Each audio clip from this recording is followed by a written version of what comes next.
And now, from the CFTK-TV studios, this is Open Connection with your host, Robert Pictou.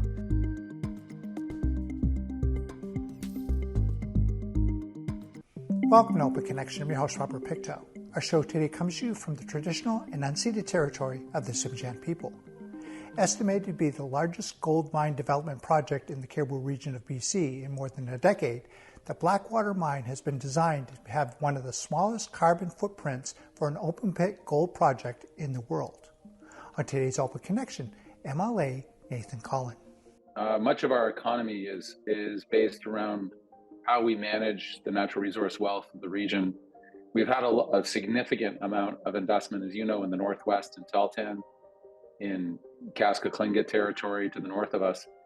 A lot of interest around Stewart and some interest in Gitnau.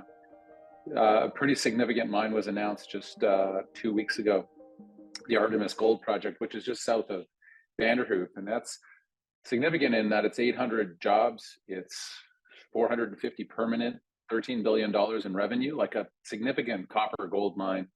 And we also need those resources to electrify our economy. We need more copper, and this has got the endorsement of local Indigenous groups. It's got a high commitment to hiring local people, and went through a very vigorous environmental assessment process. So that's kind of the stars lining up very well for not just around Vanderhoof and all those communities, but we've seen people being pulled as far as Terrace and all the way through Prince George that are going to be coming and working at this new mine. So it's exciting. It's one of the first mines in a long time, and it's going to be a big boom for the entire region, because obviously Vanderhoof can't supply that number of workers, and a lot of people will be putting their applications in because the need is great.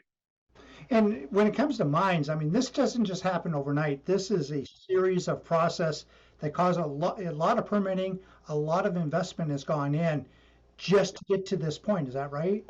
Yeah, it's a significant process. Part of my job as Minister of Water, Lands and Resource Stewardship is to make the permitting process better for everybody, for the communities, for First Nations rights and title holders, and for people looking to build things. So I'm glad to see this project getting off the ground. It is a bit of a path. It's one of the reasons, Robert, that we've been doing things like the Tahltan Section 7 agreement. We've been doing agreements in the Northeast with Blueberry River and Treaty 8, where we're starting to settle out the questions around the land base and what the vision is for the future with First Nations. And when you do that and you set up better biology and good science, you set up guardian programs, and you figure out what the map actually looks like. Where are the opportunities? Where are places that need to be protected and conserved? You actually get more certainty for local communities and also for people looking to invest. And I think you're going to see more and more of that as we settle those land questions with First Nations that have been going on since, well, first contact and colonialism and all of that, the bad path of doing things. This new path is producing the results that we always hoped for when we signed the UN Declaration of the Rights of Indigenous People. And we're starting to see the production. And what's interesting, Robert, is we're getting support from non-First Nations actors as well. Those investors, local government, other interests in the community, because they can see the path forward when it's walked together. And do you feel that, when the NDP officially endorsed and then passed UNDRIP, that it was almost a signal to businesses saying, hey, the whole world or Canada is looking at us to see how we do things.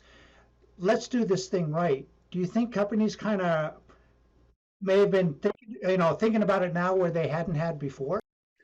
Sure. There was, whenever you do something different and foundational, which is signing the Declaration of the Rights of Indigenous People into law. And it was the NDP government that brought it in, but the entire legislature voted for it unanimously, which I think was an important signal to First Nations people, obviously, but also to anyone looking to do business in BC.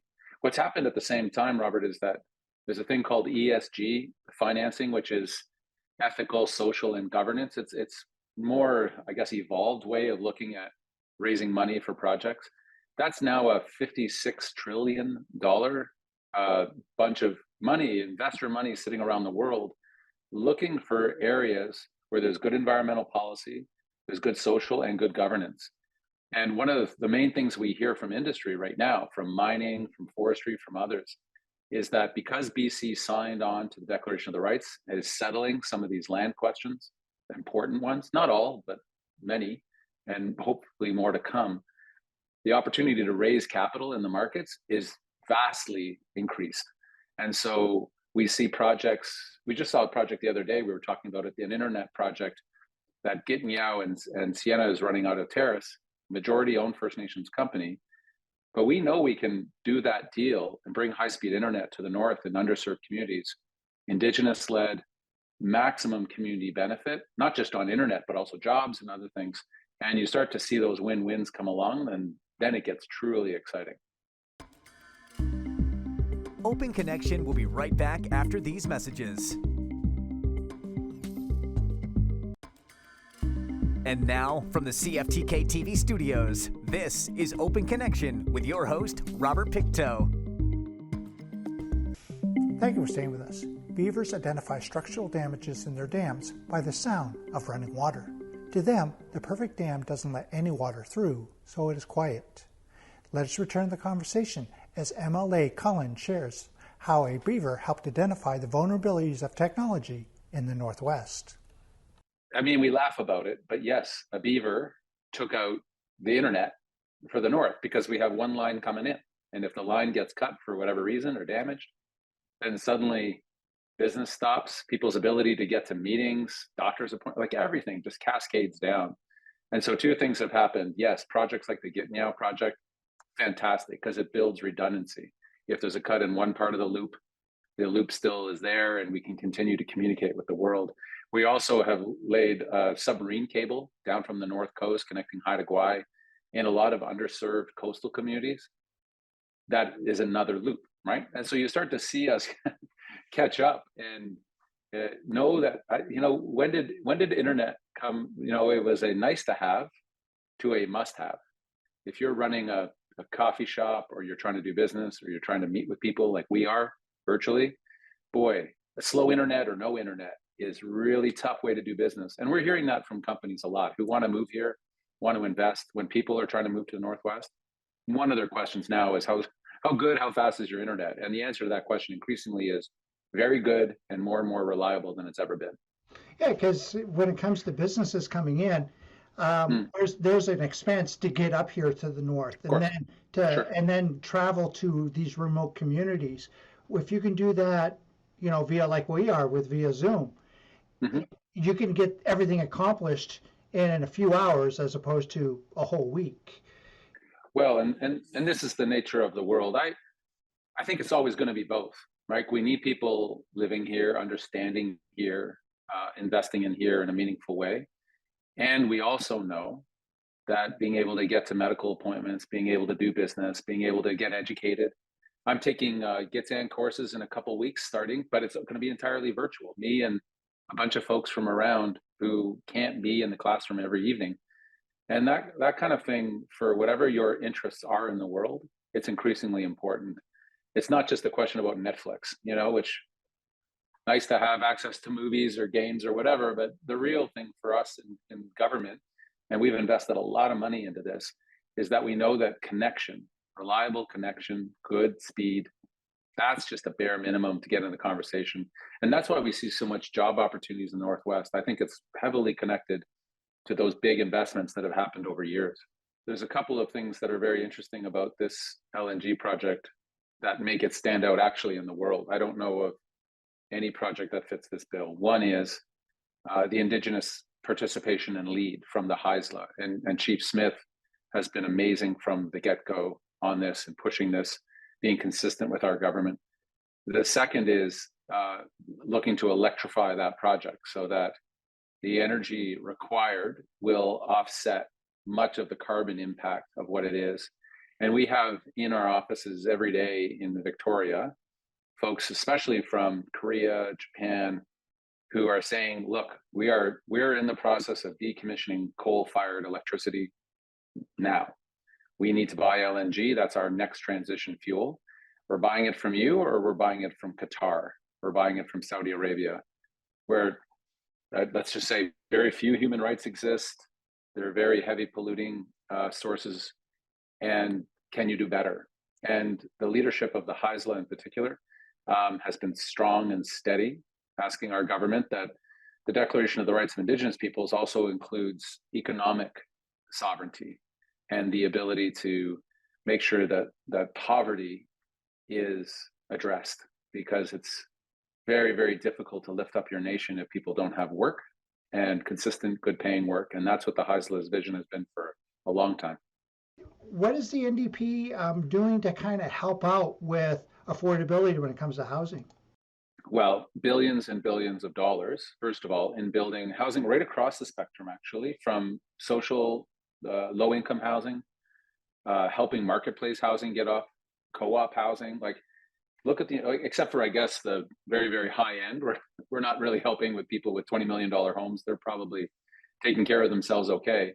But that's not the vast majority of the market. It's people trying to get in, to rent, get their first home, change. So we are building more housing in BC of all kinds than we ever have in our province's history. And like you said, it's still not enough. A bit of chicken and egg, right? Like, we need more carpenters and electricians and architects, and we don't always have a place for them to live. So we know over the next 10 years, the economy of BC is going so strong that we need about 100,000 new people every year.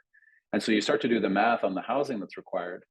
We have to speed up the permitting process, and we have, because it was just stuck in the mud. There were major, major cuts to government back in the early 2000s when the Liberals first came in, decimated a lot of our ability to just move permits through for housing or mining or whatever.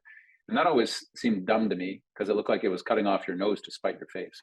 But that was a choice of that government. We've hired more people, but we're also doing it faster. And back to the first part of our conversation, the settling and working together with First Nations on that land level question at the landscape level actually settles out a lot of those, what we would call more day-to-day permitting challenges, because we already know the vision for the land. We've agreed to that. And then the day-to-day, the water permits, the permits that you need to do to build more housing. We've seen all across BC, when we settle those land use questions, we actually speed up the ability to build the right kind of housing that fits with that vision. Open Connection will be right back after these messages. And now, from the CFTK-TV studios, this is Open Connection with your host, Robert Pictou. Mr. Speaker, Prince Rupert is home to one of North America's fastest growing ports, but the city of Prince Rupert is struggling to maintain the basic infrastructure needed for a growing workforce. In December, the city declared a local state of emergency after several water main breaks, and now city officials fear the catastrophic failure of the city's water infrastructure.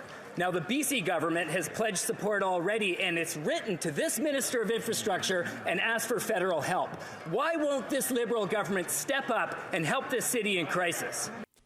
Welcome back to Open Connection. Prince Rupert officials declared a state of emergency last December after several water main breaks that week. At the time, the mayor said much of the pipes is more than 100 years old.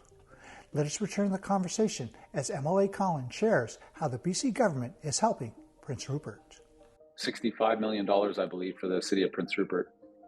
Also understanding how vital that port has become to that community, and I would say the entire region and the country.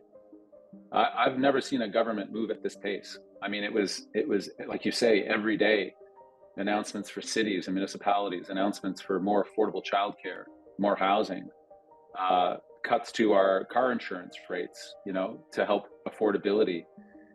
Questions right across the board. So the pace has been breathtaking, actually, from our side of things, because it's keeping everyone very busy. But I like government who's on the front foot, right? That says, okay, what are the challenges today?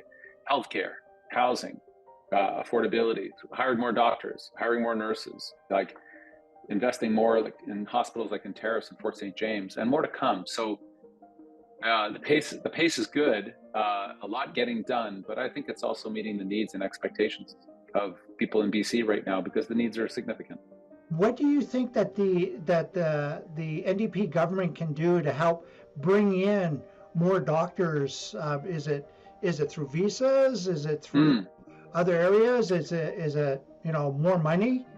Probably three main solutions to this question, which has been I would argue, almost a generation in the making. We knew that as a group, doctors were aging out, that the conditions of work were changing. Doctors wanted to not work 70, 80 hours, no kidding, and that the profile was changing. So three things. One is we gave doctors a significant raise,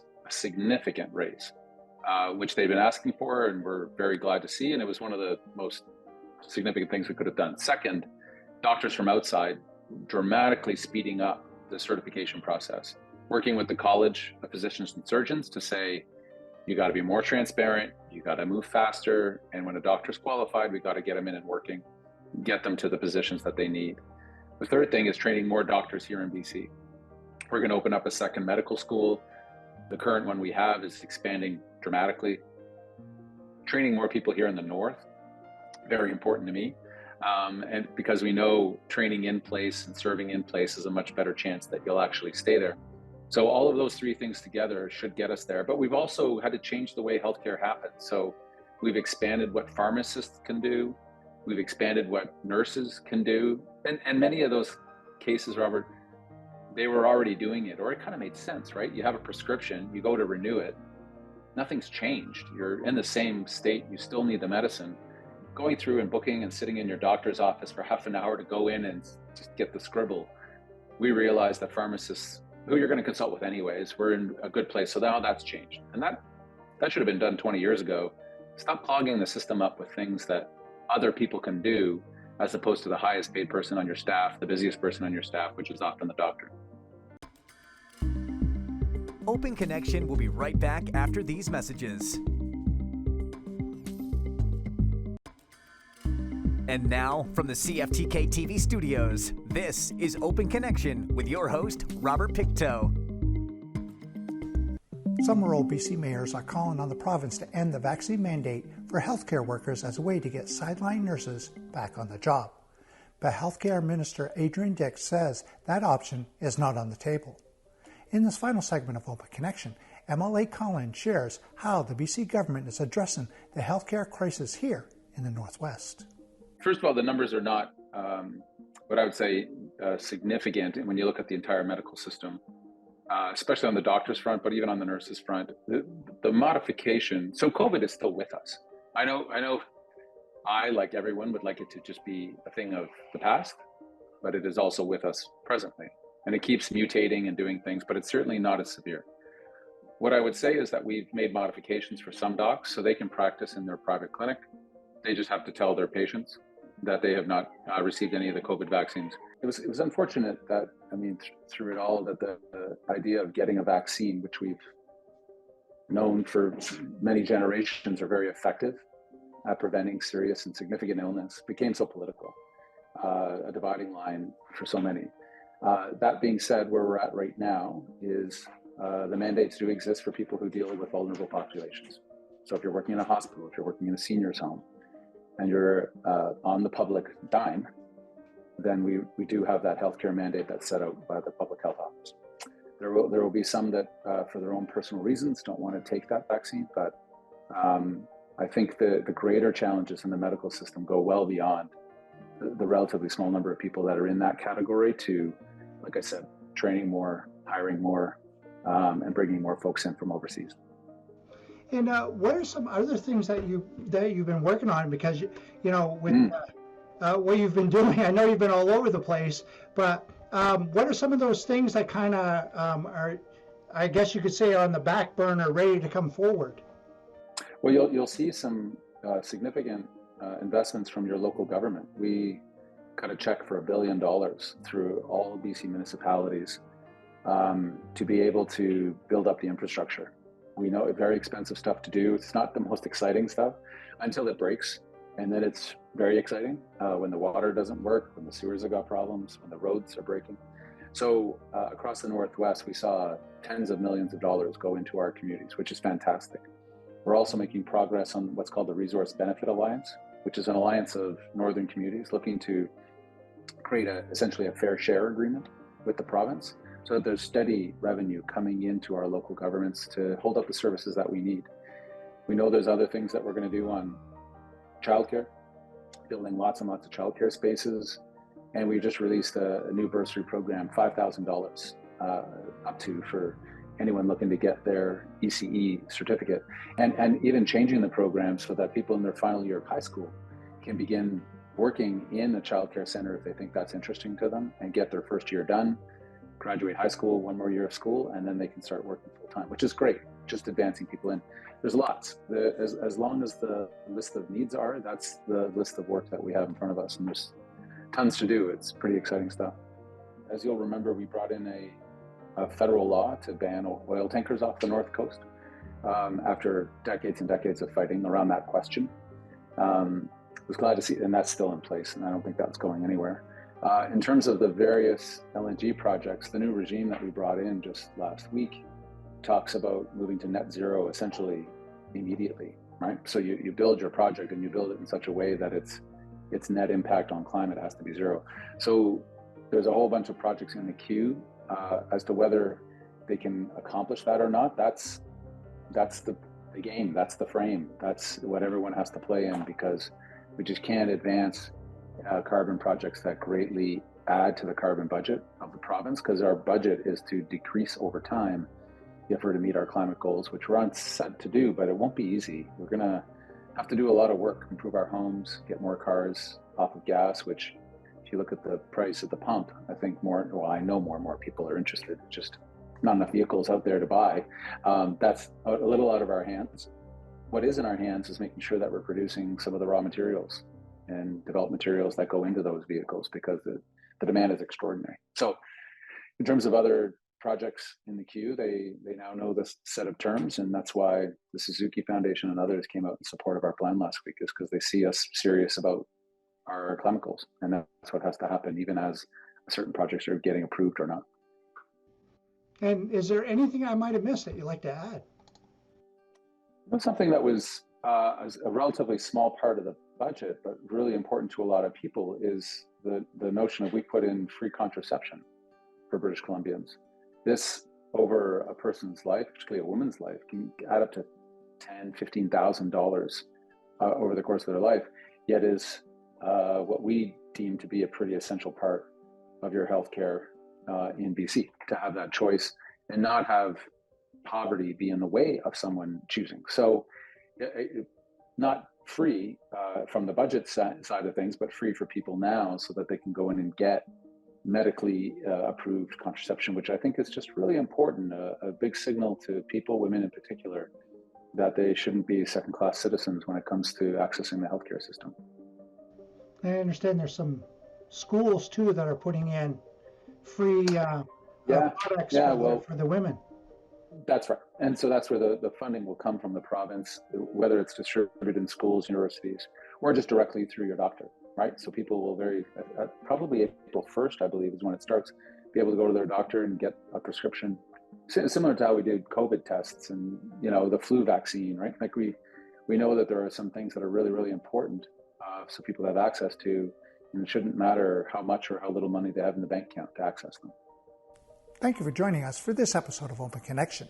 The greatest distance in the existence of man is not from here to there, but the connection from his mind and heart.